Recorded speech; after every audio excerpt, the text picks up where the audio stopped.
वाढती जीवनशैलीतील अनियमितता, तंबाखू व्यसनांचे वाढते प्रमाण आणि आरोग्य तपासणीकडे होणारे दुर्लक्ष ही कर्करोग वाढीची प्रमुख कारणं असल्याचं स्पष्ट करत, कर्करोग हा मृत्यूचा शिक्का नाही, तो वेळेवर ओळखला गेला तर पूर्णपणे बरा होऊ शकणारा आजार आहे. मात्र भीती, अफवा आणि दुर्लक्ष यामुळेच अनेक जीव धोक्यात येतात. त्यामुळे प्रत्येक नागरिकांनी आपल्या आरोग्याबाबत जागरूक व सजग राहणं अत्यावश्यक असल्याचं प्रतिपादन जिल्हा शल्य चिकित्सक डॉक्टर कैलास पवार यांनी केलंय. जागतिक कर्करोग दिनानिमित्त ठाणे जिल्हा शासकीय रुग्णालय येथे कर्करोग जनजागृती व मार्गदर्शनपर कार्यक्रमाचं आयोजन करण्यात आलं होतं. यावेळी डॉक्टर कैलास पवार प्रमुख मार्गदर्शक म्हणून उपस्थित होते.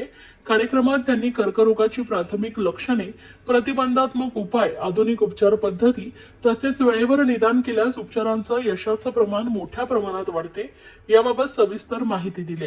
कोणतेही शारीरिक बदल, वेदना किंवा असामान्य लक्षणे आढळल्यास ती लपवू नका, त्वरित डॉक्टरांचा सल्ला घ्या असं आवाहन त्यांनी केलंय.